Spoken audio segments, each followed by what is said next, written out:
La mañana del 12 de marzo de 2015 amaneció con ese cielo gris típico de la Ciudad de México en primavera, cuando las nubes bajas se niegan a soltar la lluvia que todos esperan.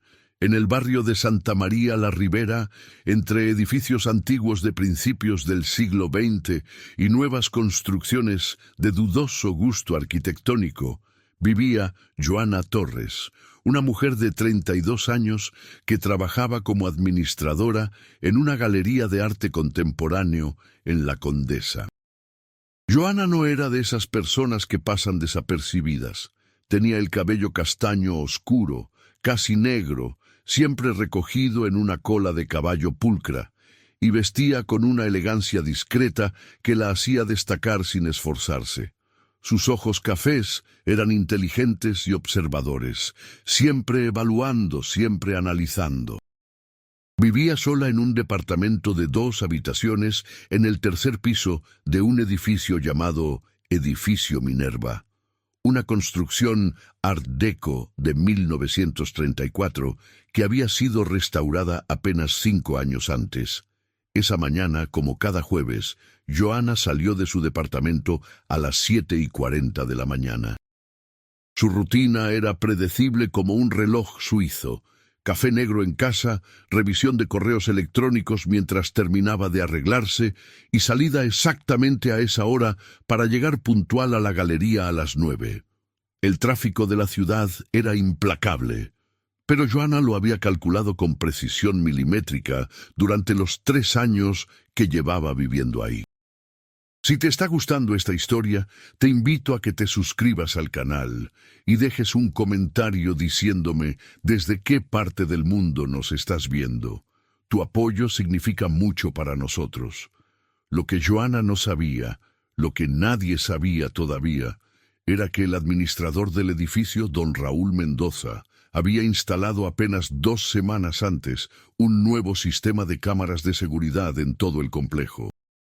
Las antiguas cámaras, analógicas y medio ciegas, habían sido reemplazadas por equipos digitales de alta definición que cubrían cada rincón: el lobby, los pasillos de cada piso, las escaleras y especialmente la salida trasera que daba a un callejón estrecho que pocos usaban. Don Raúl, un hombre de 60 años con bigote canoso y una meticulosidad casi obsesiva, había guardado las grabaciones antiguas en cajas de cartón en el sótano, pero las nuevas las almacenaba en un disco duro externo que revisaba cada noche en su pequeña oficina junto a la entrada principal. Le gustaba sentirse importante, vigilante del orden, guardián de la seguridad de los 24 departamentos que componían el edificio Minerva. Ese jueves, Joana cruzó el lobby como siempre, saludando brevemente con un gesto de cabeza a don Raúl, quien ya estaba en su puesto leyendo el periódico Reforma. Ella llevaba un abrigo beige claro, una bolsa de piel café colgada del hombro, y zapatos de tacón medio que repiqueteaban sobre el piso de mosaicos originales del edificio. Don Raúl apenas levantó la vista, acostumbrado a verla pasar cada mañana a la misma hora. Pero Joana no salió por la puerta principal esa mañana.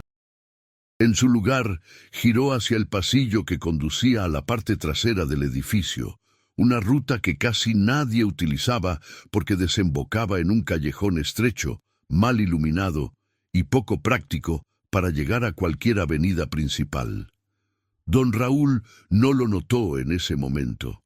Estaba concentrado en una noticia sobre la economía nacional, ajeno al hecho de que acababa de presenciar la última vez que alguien vería a Joana Torres caminando por voluntad propia. La cámara de seguridad instalada en el pasillo trasero, una de las nuevas de alta definición, capturó cada segundo. El reloj digital en la esquina inferior derecha marcaba las 07:41:23. Joana caminaba con paso firme, sin dudas, sin mirar atrás. Su rostro estaba tranquilo, neutro, casi pensativo. No mostraba señales de miedo ni de apresuramiento. Llevaba su teléfono celular en la mano derecha, aunque la pantalla estaba apagada. Al llegar a la puerta trasera, la empujó con naturalidad, como si lo hubiera hecho cientos de veces antes. Aunque según los registros y testimonios de vecinos, Joana nunca usaba esa salida. La puerta se cerró detrás de ella con un clic metálico que la cámara de seguridad también registró, junto con el sonido distante del tráfico matutino. Y ahí terminaba la grabación de Joana Torres entrando al callejón. La cámara exterior que debía cubrir esa zona todavía no había sido instalada. Estaba programada para la semana siguiente. Ese hueco en la cobertura se convertiría en el vacío más frustrante de toda la investigación. Cuando Joana no llegó a la galería esa mañana, su jefa, Adriana Castillo, no se alarmó de inmediato. Pensó que quizás había tráfico extraordinario o algún problema con el metro.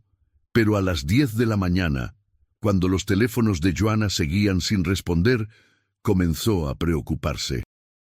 Joana era obsesivamente puntual. En 3 años de trabajo, nunca había llegado tarde sin avisar, nunca había faltado sin una explicación previa. A las 11, Adriana llamó a Mónica Vargas, la mejor amiga de Joana, quien trabajaba como diseñadora gráfica en una agencia en Polanco. Mónica tampoco había sabido nada de ella desde la noche anterior, cuando habían intercambiado mensajes breves sobre una exposición que querían visitar el fin de semana. Los mensajes de Mónica quedaban sin leer, marcados con una sola palomita en WhatsApp, señal de que no habían llegado al teléfono de Joana o que éste estaba apagado. Para el mediodía, Mónica ya había conducido hasta el edificio Minerva. Don Raúl la dejó subir al departamento de Joana, preocupado también porque la señorita Torres nunca faltaba a su rutina.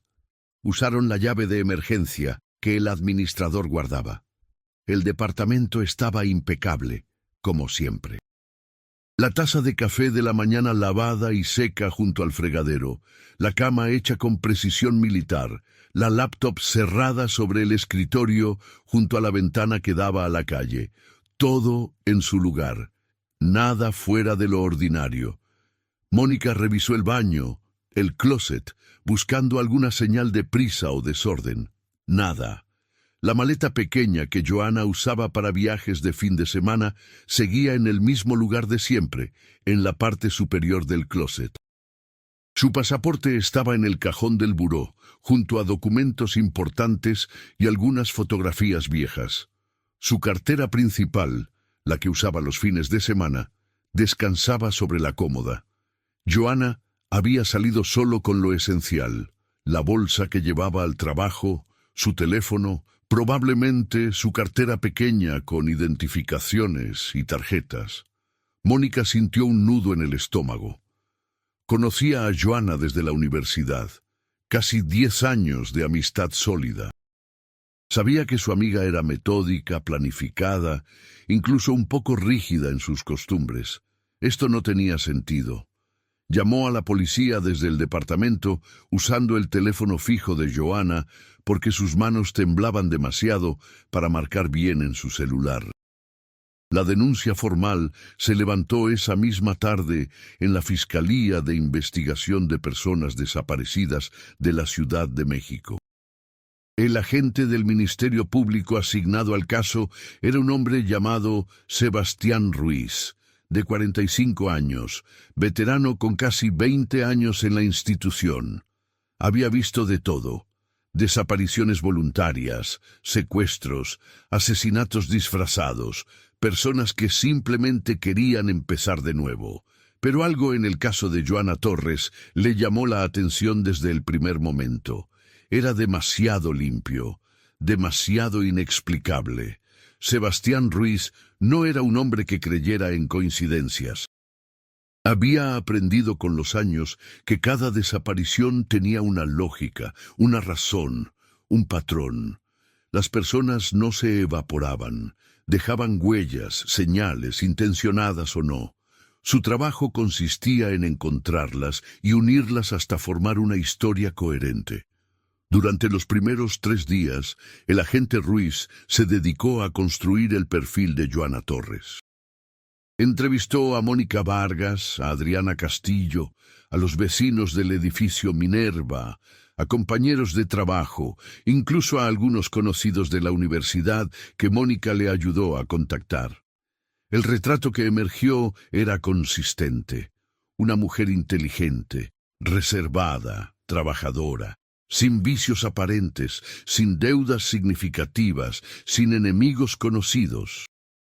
Joana había crecido en Guadalajara, hija única de padres maestros que habían fallecido en un accidente automovilístico cuando ella tenía 23 años. Esa tragedia la había marcado profundamente, según Mónica, volviéndola más independiente, pero también más cerrada emocionalmente. Después de la muerte de sus padres, Joana había vendido la casa familiar, liquidado todo y se había mudado a la Ciudad de México para empezar de nuevo. No tenía familia cercana, solo algunos primos lejanos en Jalisco con quienes apenas mantenía contacto esporádico. Su vida social era limitada pero estable. Mónica era su confidente principal, junto con 2 o 3 amigos más del ambiente artístico de la ciudad. No tenía pareja actual, aunque había tenido una relación seria hacía 2 años con un arquitecto llamado Fernando Solís. La relación había terminado amigablemente, según todos los testimonios, sin dramas ni conflictos. Sebastián localizó a Fernando, quien vivía ahora en Monterrey, casado y esperando su primer hijo. Su sorpresa ante la noticia de la desaparición de Joana parecía genuina, y su coartada era sólida. Había estado en una conferencia profesional en Puebla toda esa semana, con docenas de testigos. El 4º día de investigación, don Raúl Mendoza mencionó casualmente las nuevas cámaras de seguridad. Sebastián sintió una chispa de esperanza. Las grabaciones eran oro puro en casos de desaparición. Don Raúl lo llevó a su pequeña oficina, encendió la computadora conectada al disco duro externo y comenzaron a revisar las grabaciones del 12 de marzo. La imagen de Joana Torres cruzando el lobby a las 07:41 aparecía clara como el día. Sebastián la vio caminar, girar hacia el pasillo trasero, alejarse de la cámara principal. Pidieron revisar la cámara del pasillo trasero, y ahí estaba, caminando con calma, empujando la puerta, desapareciendo en el callejón. El reloj marcaba las 07:41:47. Sebastián sintió ese hormigueo familiar en la nuca, la señal de que algo no encajaba. Le pidió a don Raúl que le mostrara el callejón.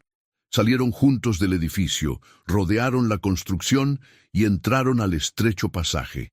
Era más bien un corredor de servicio entre el edificio Minerva y un viejo taller mecánico abandonado.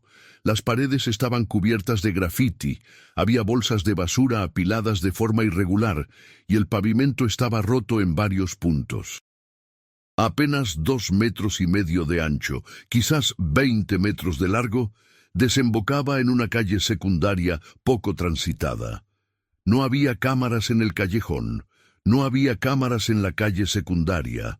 La zona era un punto ciego, un hueco en la red de vigilancia urbana que cubría cada vez más la ciudad. Sebastián caminó el callejón completo 2 veces, examinando cada rincón, cada puerta, cada ventana. Solo había 2 puertas, la trasera del edificio Minerva y una puerta de metal oxidado del taller mecánico que, según don Raúl, llevaba años cerrada con candado. Sebastián probó la puerta del taller. Efectivamente, estaba cerrada con un candado grueso cubierto de óxido. Pero algo le llamó la atención. El óxido tenía un patrón irregular, como si hubiera sido movido recientemente. Llamó a la estación y solicitó apoyo de la unidad forense. 3 horas después, un equipo llegó con herramientas y cortaron el candado. El interior del taller mecánico era un museo de abandono. Herramientas oxidadas, piezas de autos cubiertas de polvo, calendarios de 1998 todavía colgados en las paredes. Pero no había señales de Joana Torres. No había señales de que alguien hubiera estado ahí recientemente, excepto por las huellas de pisadas en el polvo del suelo, varias, de diferentes tamaños, algunas claramente antiguas, otras tal vez más recientes. Los forenses tomaron fotografías, muestras, hicieron sus mediciones. El resultado sería decepcionante. Imposible determinar la antigüedad exacta de las huellas, demasiada contaminación del sitio, demasiadas variables. Durante las siguientes 2 semanas, la investigación se expandió como ondas en un estanque. Se revisaron cámaras de tráfico en un radio de 10 cuadras, se entrevistó a comerciantes de la zona, se rastrearon los movimientos de la tarjeta bancaria de Johanna, su teléfono celular, sus cuentas de redes sociales. Todo conducía al mismo punto muerto. Johanna Torres había entrado al callejón trasero del edificio Minerva a las 07:41:47 del 12 de marzo de 2015 y simplemente había dejado de existir. Su teléfono celular no volvió a conectarse a ninguna antena.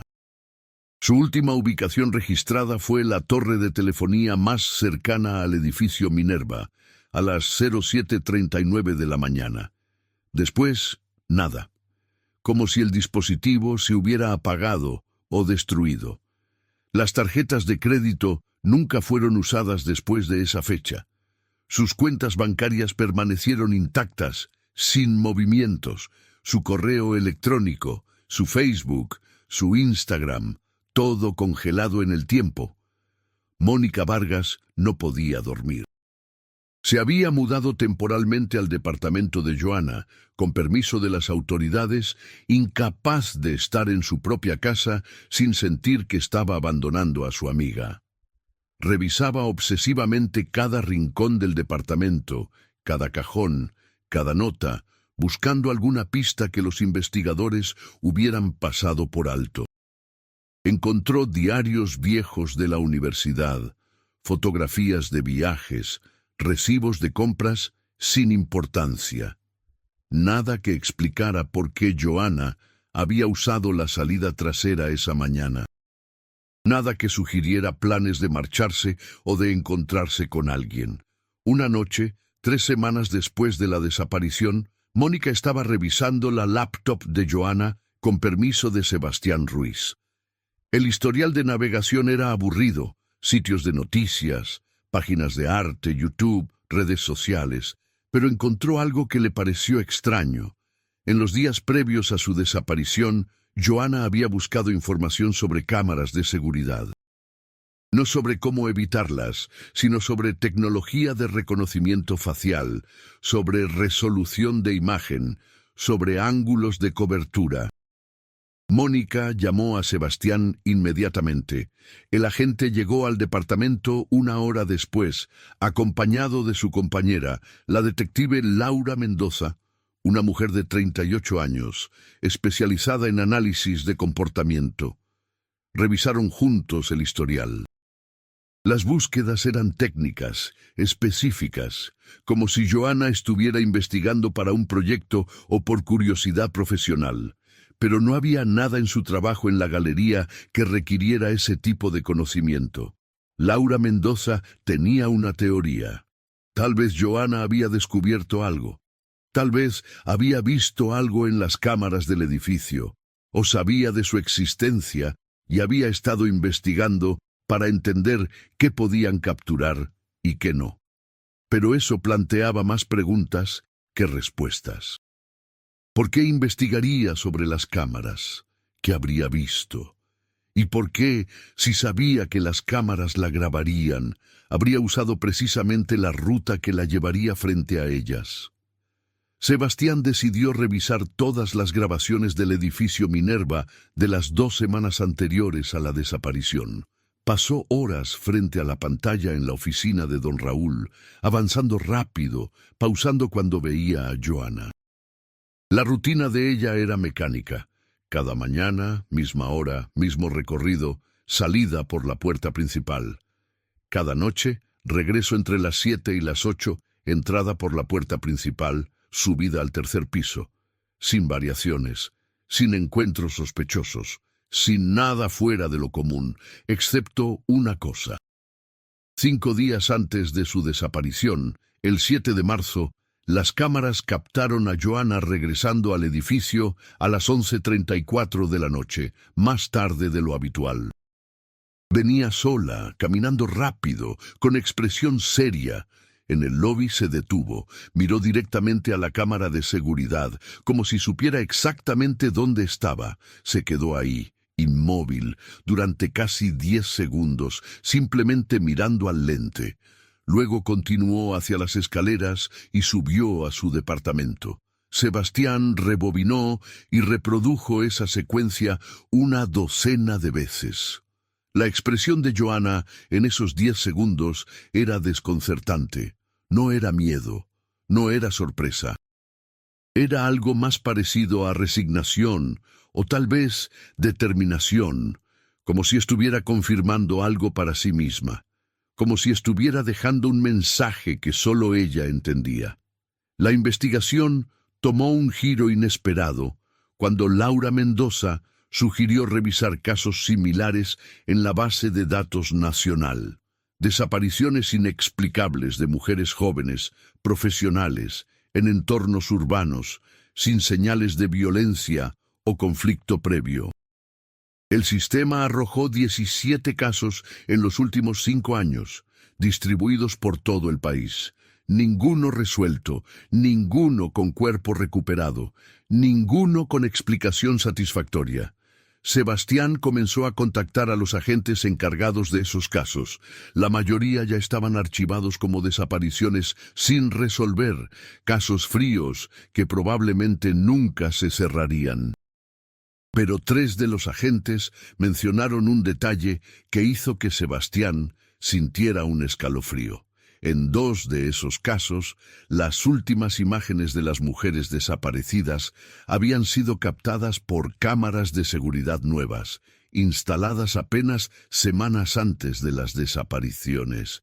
Y en ambos casos, las mujeres habían sido vistas mirando directamente a las cámaras poco antes de desaparecer, con esa misma expresión indescifrable que Joanna Torres había mostrado. Una de esas desapariciones había ocurrido en Monterrey en 2013, la otra en Querétaro en 2014. Mujeres de perfiles similares, profesionales, solteras, sin problemas aparentes, rutinas estables, y luego simplemente ausentes, evaporadas, como si hubieran cruzado un umbral invisible hacia la nada. Sebastián solicitó copias de todas las grabaciones de seguridad de esos casos. Pasó noches enteras comparándolas, buscando patrones, similitudes, cualquier detalle que conectara los puntos. Las 3 mujeres habían desaparecido en horas de la mañana. Las 3 habían sido vistas por última vez caminando hacia zonas sin cobertura de cámaras. Las 3 habían mostrado ese comportamiento extraño de mirar directamente al lente días antes de desaparecer. Pero había algo más, algo que Sebastián tardó semanas en notar porque era tan sutil que casi se perdía en el ruido visual. En las 3 grabaciones, en los segundos antes de que las mujeres desaparecieran del cuadro, había una distorsión mínima en la imagen, un parpadeo, un glitch digital que duraba apenas una fracción de segundo.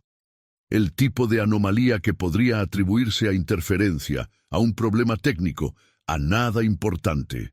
Sebastián llevó las grabaciones a un experto en video forense, un técnico de la Policía Federal llamado Omar Salgado. Omar había trabajado en casos de fraude, manipulación de evidencia, análisis de autenticidad. Revisó las grabaciones durante 2 días completos, cuadro por cuadro, bit por bit.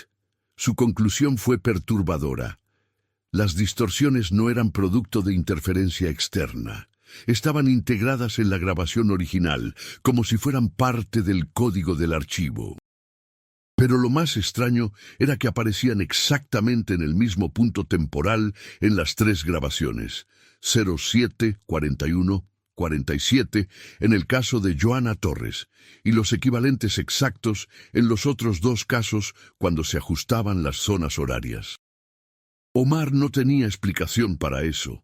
Las cámaras eran de marcas diferentes, instaladas por empresas distintas, en ciudades separadas por cientos de kilómetros.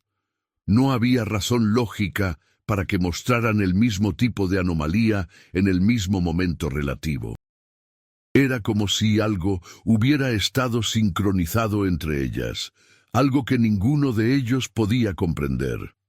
Sebastián regresó al edificio Minerva con una sensación de inquietud que no lograba sacudirse. Habló con don Raúl sobre la empresa que había instalado las cámaras. Se llamaba Visión Segura, una compañía mediana con oficinas en varias ciudades del país. Sebastián investigó su historial. Visión Segura había instalado sistemas de seguridad en docenas de edificios, empresas, instituciones. Nada fuera de lo común en su registro comercial, nada que levantara banderas rojas, pero cuando Sebastián revisó específicamente qué edificios habían recibido instalaciones de Visión Segura en las semanas previas a las 3 desapariciones que había identificado, encontró una correlación perfecta. En Monterrey, el edificio donde vivía la mujer desaparecida había recibido cámaras nuevas de Visión Segura 18 días antes. En Querétaro, 21 días antes. En la Ciudad de México, en el edificio Minerva, 14 días antes de que Joana Torres desapareciera. Sebastián sintió que estaba tocando algo peligroso, algo más grande de lo que había imaginado. Solicitó una orden judicial para revisar los archivos completos de Visión Segura. La orden fue concedida 3 semanas después, tras una batalla legal que la empresa resistió con abogados corporativos que argumentaban privacidad comercial y secretos industriales. Cuando finalmente accedió a los archivos, Sebastián descubrió algo que lo dejó helado. Visión Segura tenía un departamento interno llamado Análisis de Datos de Seguridad, supuestamente dedicado a mejorar sus sistemas mediante el estudio de patrones de comportamiento captados por sus cámaras. Pero los archivos de ese departamento estaban encriptados con un nivel de seguridad que parecía excesivo para una simple empresa de vigilancia. Con la ayuda de Omar Salgado y un equipo de hackers éticos contratados por la Fiscalía, lograron acceder parcialmente a los archivos. Lo que encontraron era confuso y fragmentario. Bases de datos con perfiles de personas, miles de ellas, categorizadas por patrones de comportamiento, rutinas, características psicológicas. Era como si Visión Segura estuviera construyendo un mapa gigantesco del comportamiento humano usando las cámaras que instalaban. Pero había una subcategoría etiquetada como sujetos anomalía temporal.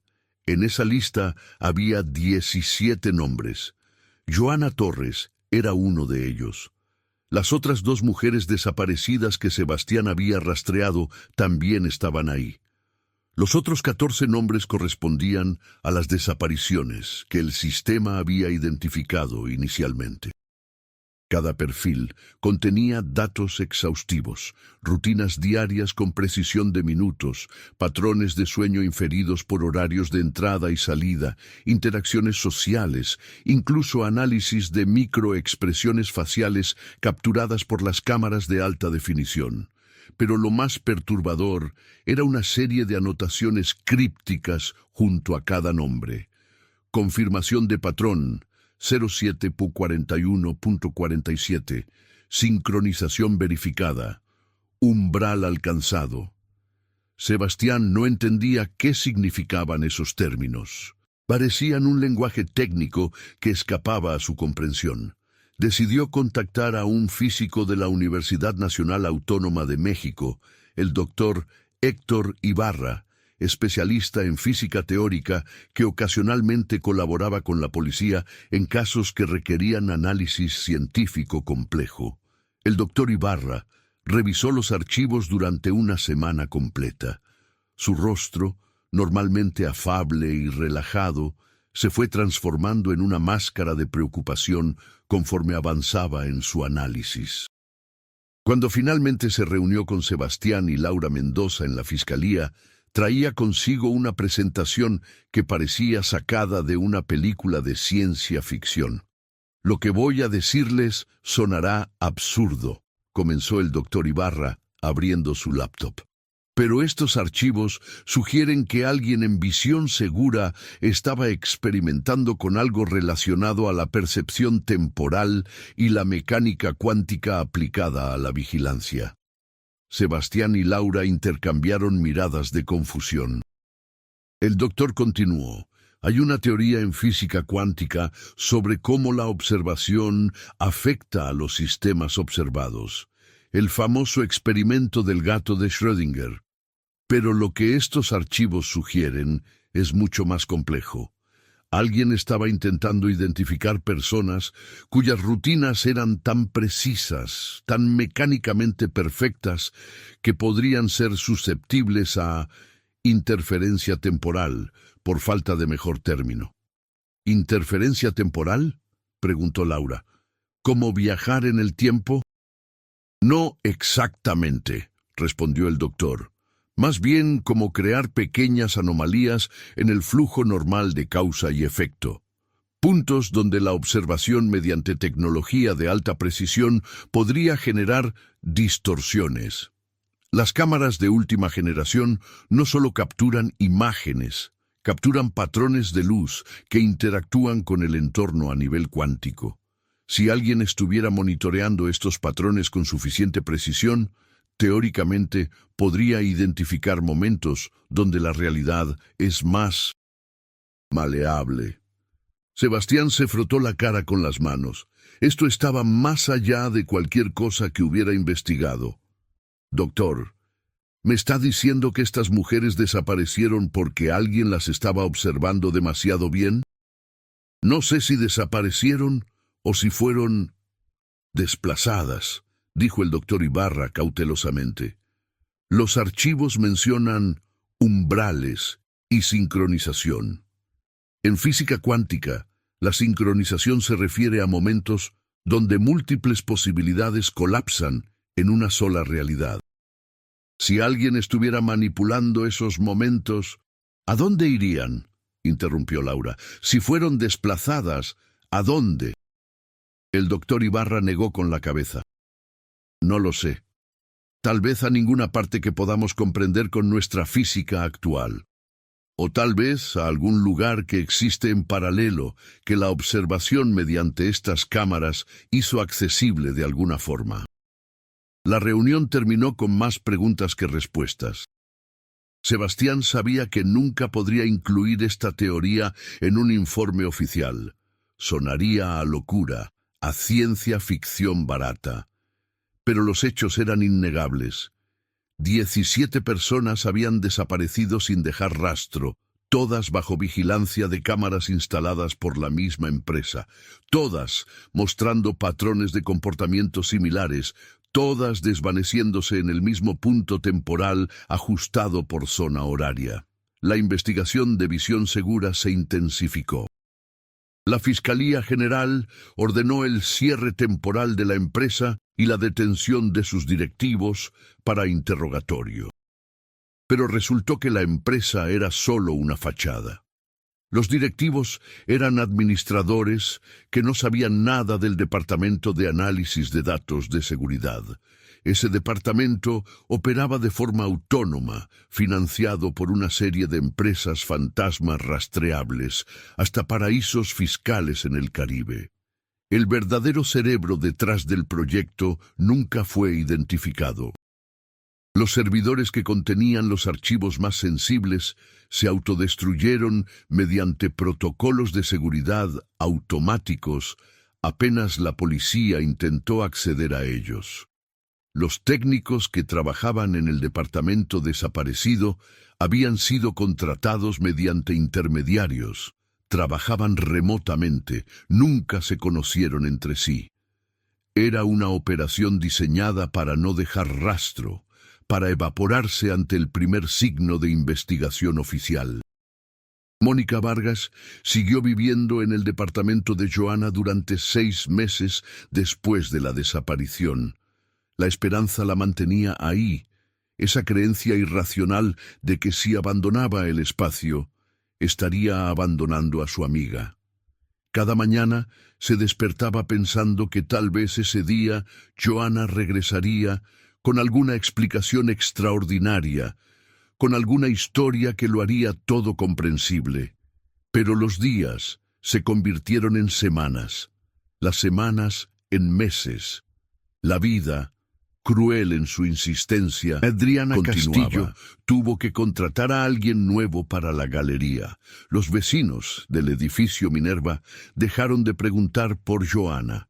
Don Raúl seguía mirando las grabaciones de seguridad a veces, en las noches solitarias de su turno, reproduciendo esos últimos segundos de Joana Torres caminando hacia el callejón, como si la repetición pudiera revelar algo nuevo, algo que había pasado por alto. Sebastián Ruiz nunca cerró oficialmente el caso. Técnicamente permanecía abierto, archivado en los registros de personas desaparecidas sin resolver. Pero en su interior sabía que nunca encontraría a Joana Torres. No de la forma tradicional. No viva, no muerta, no en ningún lugar que pudiera identificar en un mapa. Una noche de octubre, 7 meses después de la desaparición, Sebastián recibió un correo electrónico anónimo. El remitente era una dirección temporal que se autodestruiría después de enviar el mensaje. El contenido era breve. Las cámaras no capturan la realidad, crean la realidad. Cada observación es una elección. Algunas personas son más sensibles a esas elecciones. Las 17 entendieron esto instintivamente. No están perdidas, están en otro lugar de observación. Deje de buscar. No puede encontrar lo que eligió no ser encontrado. Sebastián nunca pudo rastrear el origen del correo. Tampoco supo si creerle o descartarlo como el mensaje de un perturbado. Pero algo en esas palabras resonaba con todo lo que había descubierto, con todas las piezas imposibles que había intentado unir en un todo coherente. El caso de Joana Torres se convirtió en leyenda urbana en ciertos círculos de la Ciudad de México. Los estudiantes de física de la UNAM debatían sobre ella en cafeterías, construyendo teorías cada vez más elaboradas. Los entusiastas de lo paranormal la incluían en sus listas de desapariciones inexplicables. Pero para quienes la habían conocido realmente, Joana era simplemente una ausencia que nunca llenaron, un hueco en forma de persona que había sido real, tangible, presente, y luego no. Mónica finalmente dejó el departamento 1 año después de la desaparición, no porque hubiera perdido la esperanza, sino porque la esperanza misma se había transformado en algo diferente. Ya no esperaba que Joana cruzara la puerta. Esperaba entenderla, comprender por qué había mirado a esa cámara con esa expresión de resignación, por qué había investigado sobre tecnología de vigilancia, ¿por qué había elegido ese día, ese momento específico para caminar hacia el callejón trasero? En sus últimas noches en el departamento, Mónica revisó una vez más los diarios viejos que había encontrado meses atrás. Esta vez leyó con más atención, buscando no hechos, sino patrones de pensamiento, y encontró algo que había pasado por alto.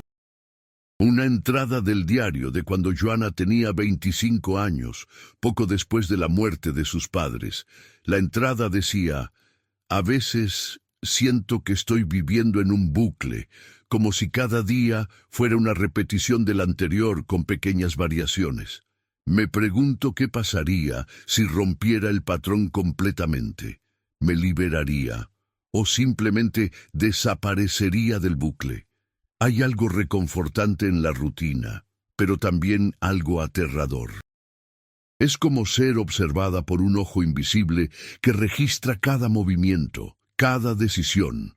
Tal vez la libertad solo existe fuera de la observación. Mónica cerró el diario con manos temblorosas. Tal vez Joana no había sido víctima de algo externo. Tal vez había sido participante. Tal vez, de alguna forma incomprensible, había elegido no desaparecer en el sentido tradicional, sino salir del patrón, romper el bucle, escapar de la observación constante que la vida moderna imponía. Era una teoría que nunca podría probar, pero le daba un sentido, por retorcido que fuera, a lo inexplicable. Los años pasaron. El edificio Minerva siguió en pie, sus cámaras de seguridad siguieron grabando, la vida de sus habitantes siguió su curso predecible. Don Raúl se jubiló eventualmente, reemplazado por un administrador más joven que nunca supo de Joana Torres, que nunca miró las grabaciones antiguas archivadas en cajas en el sótano. Sebastián Ruiz ascendió en la fiscalía, se especializó en casos fríos, desarrolló una reputación de obstinado pero efectivo. Pero el caso de Joana Torres siempre fue diferente. Era el que mantenía en un archivo especial en su casa, separado de los expedientes oficiales. Era el que revisaba en las noches de insomnio, buscando ese detalle que le daría sentido a todo. Laura Mendoza, su compañera en la investigación, desarrolló una teoría propia con el tiempo. Creía que las 17 personas desaparecidas habían sido contactadas de alguna forma, reclutadas para algún experimento que ninguno de ellos comprendía completamente. Creía que había una organización operando en las sombras, usando tecnología más avanzada de lo que el público conocía, explorando los límites de la realidad observable. Nunca encontró evidencia que sostuviera su teoría, pero tampoco encontró evidencia que la refutara. El doctor Héctor Ibarra publicó un artículo académico años después, muy técnico, lleno de matemáticas complejas, sobre las implicaciones teóricas de la observación cuántica en sistemas macroscópicos. Nunca mencionó el caso de Joana Torres directamente, pero quienes estaban familiarizados con la investigación podían leer entre líneas. El artículo generó controversia en la comunidad científica. Algunos lo consideraron brillante y provocativo. Otros lo descartaron como especulación sin fundamento empírico. En 2018, 3 años después de la desaparición de Joana, se reportó otra desaparición con características similares en Puebla. Una mujer de 30 años, profesional, rutinaria, último registro en cámara de seguridad nueva. Sebastián viajó personalmente a investigar. Las similitudes eran innegables, pero esta vez no había empresa de vigilancia común. Las cámaras habían sido instaladas por una compañía local sin conexión aparente con visión segura. Sebastián se sintió derrotado. Si el patrón no estaba limitado a una sola empresa, entonces era algo más profundo, más distribuido, más imposible de rastrear. O tal vez, pensó en sus momentos más oscuros, no había patrón en absoluto. Tal vez era coincidencia. Tal vez estaba viendo conexiones donde no las había, construyendo conspiraciones a partir de tragedias aleatorias. Pero no podía dejar de ver la expresión en el rostro de Joana Torres en esa grabación del 7 de marzo. Esa mirada directa a la cámara, esos 10 segundos de algo que parecía reconocimiento, como si supiera algo que nadie más sabía, como si estuviera despidiéndose de un mundo que estaba a punto de abandonar. Mónica Vargas eventualmente se casó, tuvo una hija, construyó una vida que superficialmente era normal y feliz. Pero guardaba fotografías de Joana en un álbum especial que revisaba cada año el 12 de marzo. Le contaba a su hija sobre su mejor amiga que había desaparecido, simplificando la historia para hacerla comprensible para una niña. A veces las personas se pierden, le decía, y no podemos encontrarlas, pero eso no significa que las olvidemos. En 2020, cuando la pandemia de COVID-19 transformó el mundo, incrementando exponencialmente el uso de tecnología de vigilancia y reconocimiento facial, Sebastián pensó en Joana Torres con una frecuencia renovada. Se preguntaba si habría más desapariciones ahora que las cámaras estaban en todas partes, observando constantemente, registrando cada movimiento. Pero los datos eran confusos.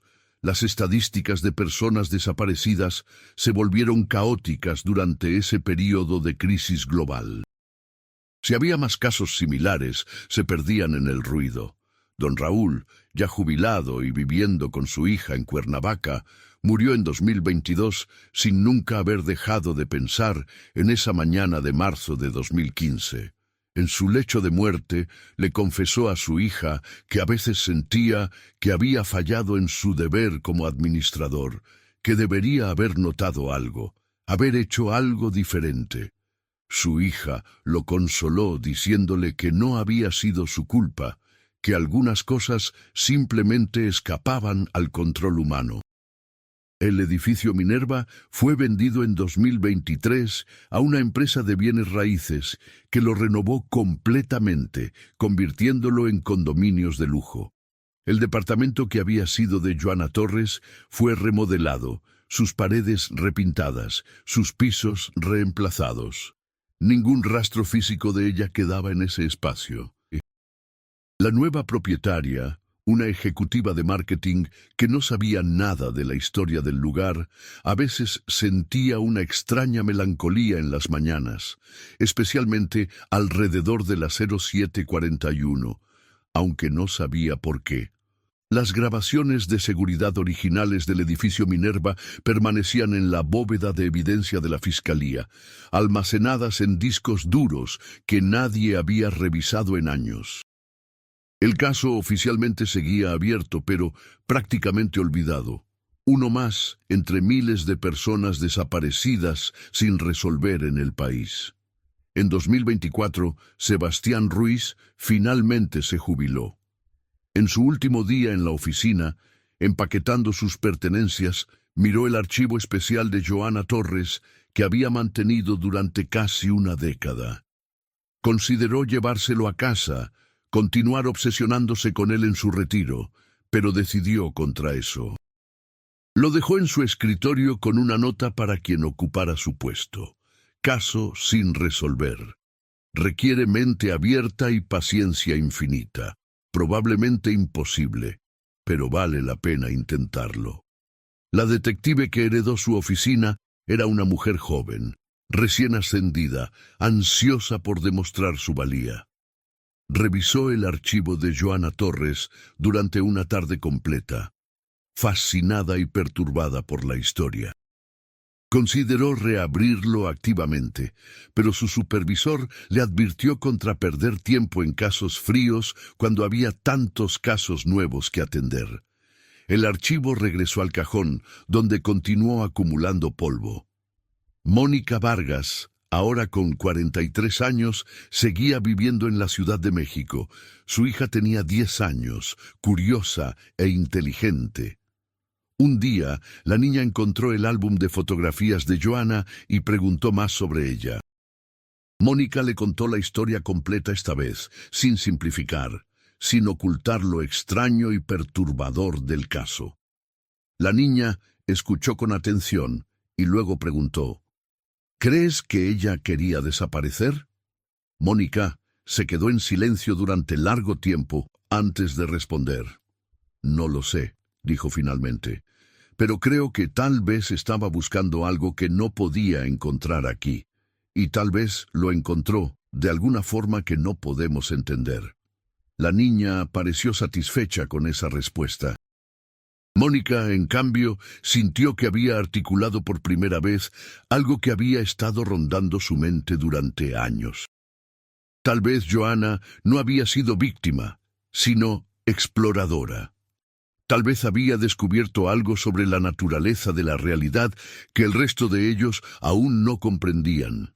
Tal vez su desaparición no era una tragedia, sino una transformación. Era una idea reconfortante, aunque imposible de verificar. En 2025, 10 años después de la desaparición de Joana Torres, ningún nuevo desarrollo había surgido. El caso permanecía exactamente como había estado durante la última década, sin resolver, inexplicable, suspendido en un limbo entre lo real y lo imposible.